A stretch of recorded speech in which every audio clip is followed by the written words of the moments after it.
ये सब घिसे पिटे डायलॉग हैं पुराने वाले, और मैं इसीलिए कहता हूँ कि ये सब पुराने डायलॉग हैं, पुराना सब कुछ है, हिसाब किताब। उत्तर प्रदेश की जनता नया चाहती है, नया विकास चाहती है, इनको हटाएगी सरकार, ये हटने जा रहे हैं। आप समझ लो कितना संतुलन बिगड़ा है।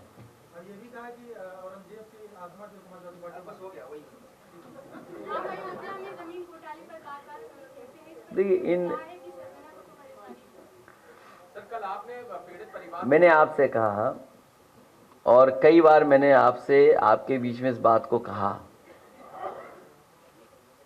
कि उत्तर प्रदेश सरकार को कम से कम टॉप 10 माफियाओं की सूची जारी करनी चाहिए। वो टॉप 10 माफिया कहाँ हैं और किस दल में, इसकी सबको जानकारी हो जाएगी।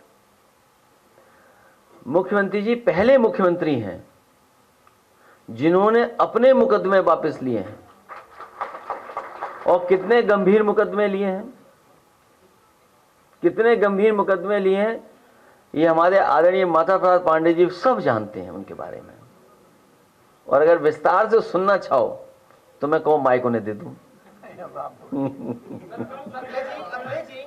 तो ये जो मुख्य मुद्दे हैं, उन मुद्दों से ध्यान हटाने के लिए मुख्यमंत्री जी लगातार इस तरह की बातचीत कर रहे हैं। एक सवाल है कि आपको लगता है कि सरकार आपके विधायकों पे भी, आपके कार्यकर्ताओं पे बदले कार्रवाई कर रही है? जाहिद बेग जो आपके एमएलए हैं, उनकी नौकरी की मौत पर अमेंडमेंट टू सुसाइड का मामला दर्ज किया गया, उनकी पत्नी पर। देखिए बहुत दुखद है कि अगर ऐसी घटना हुई है कहीं, क्योंकि हर एक के घर में कोई ना कोई काम करने वाला व्यक्ति या इस तरह का रहता है। कभी कोई घर परिवार वाला नहीं चाहेगा कि ऐसा हो जाए, उसके घर में ऐसी घटना हो जाए। उन्हें इसीलिए परेशान किया जा रहा है कि एक तो वो समाजवादी पार्टी है, और दूसरा भारतीय जनता पार्टी को इससे लाभ मिलेगा हिंदू मुस्लिम डिवाइड करने में। ये पहले दिन से स्ट्रेटजी है भारतीय जनता पार्टी की कि समाजवादी पार्टी को कैसे बदनाम किया जाए, और अगर कहीं कोई मुस्लिम है तो बदनाम समाजवादी पार्टी को कर दो।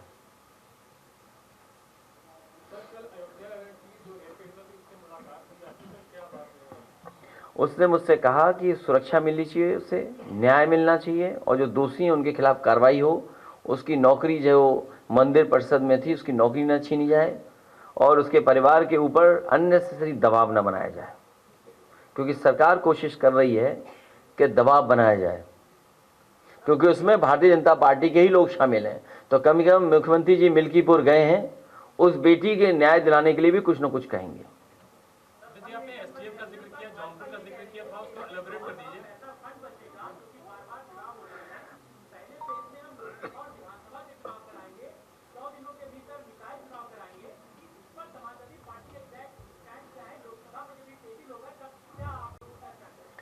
कल को भारतीय जनता पार्टी ये कहेगी, क्योंकि वन नेशन वन इलेक्शन हो जाएगा, चुनाव आयोग का काम क्या है फिर?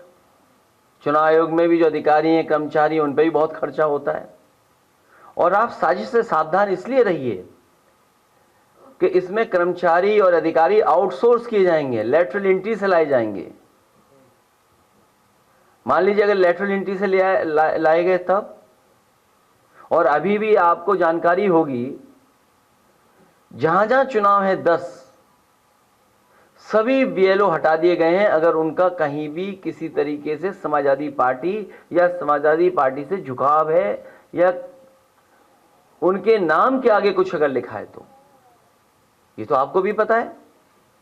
तो क्या ये इतना बड़ा चुनाव आउटसोर्स करके कराएंगे? कल को तो ये चुनाव आयोग को ही खत्म कर देंगे, क्योंकि एक बार चुनाव खत्म हो गया तो 5 साल हम वेतन क्यों दें? अगर बचाना ही चाहते हैं खर्चा, तो भारतीय जनता पार्टी अपनी रैलियां क्यों इतनी ज्यादा करती है? उनकी 5 रैली में ही इतना खर्चा हो जाता है कि पूरा चुनाव आयोग का वेतन चल सकता है।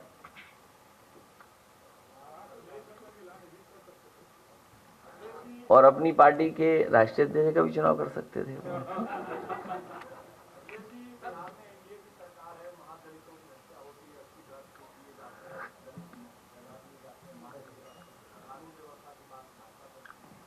कहीं घटना हो और खासकर दलित पिछड़ों के ऊपर इस तरह का अन्याय हो, उसके खिलाफ कार्रवाई होनी चाहिए जो दोषी लोग हैं।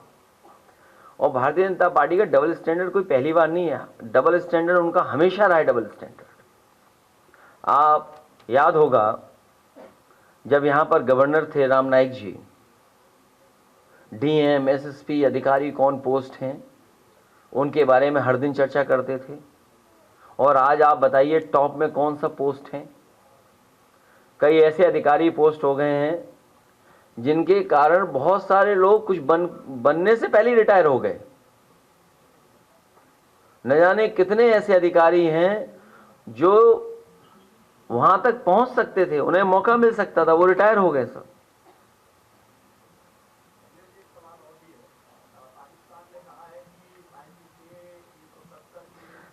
भेड़िया से बचाओ।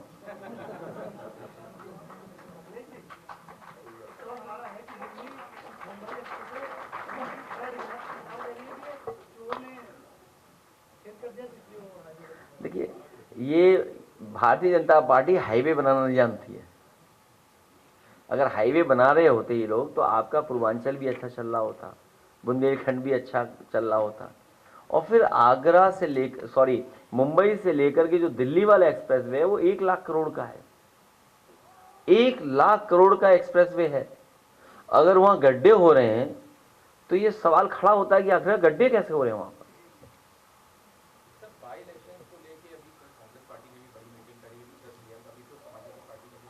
नहीं, ये तो अच्छी बात है कि दूसरे दल भी लगे हुए हैं गठबंधन को जिताने के लिए, हैं? तो वो तो पॉलिटिकल पार्टी है, वो क्यों नहीं लड़ेंगे, क्यों नहीं अपना काम करेंगे? वो तो अच्छी बात है उनके काम करें। फिलहाल दोनों दल तैयारी कर रहे हैं। आप हमारे बारे में तो जानते हो। नहीं, इस समय देखिए, अगर भेड़िए से अलग हो जाओगे तो बड़ी दिक्कत में आएंगे हम और आप लोग। इतने परिवार के लोग बैठे हुए हैं, दुखी परिवार। आप सुनिए, मैं तो एक बच्चे से सुन रहा था अभी, मैंने कहा तो उसके चोट जो झपट्टा मारा जो, तो बोले पिता ने बताया कि पिता ने बचाया उस बच्चे को। सोचिए आप, तो कितनी दहशत में परिवार रह रहे होंगे। और फिर तब कि उन पे घर भी ऐसे नहीं है जहां पर सुरक्षित सो सकें, और बाढ़ के समय पर सोचो कैसा जीवन यापन होगा। न खाने को, न कुछ इंतजाम दवाई का, न पीने को पानी है, और गरीबी आप दिखाई दे रही, कैसी गरीब हालत में रह रहे हैं। और बहुत सारे नहीं, ठीक बात है भाई, इतना तो लिबरल होना चाहिए सरकार को। अब आप कह रहे हो कि उसकी क्योंकि बॉडी नहीं मिली इसलिए मदद नहीं होगी। अच्छा, वो गरीब परिवार के सदस्य वो दुख में हैं, उनके सामने परेशानी है, वो खुद चाहते हैं कि उनका बच्चा मिल जाता, क्या वो नहीं ढूंढ रहे होंगे? वो बताओ, एक बच्चे के लिए अगर एक बच्चे की डेड बॉडी नहीं मिली तो उससे मदद नहीं कर रही सरकार। ये है सरकार। तभी मैंने कहा कि जो क्रोध करेगा वो योगी नहीं हो सकता, इसलिए मठाधीश मुख्यमंत्री है ये।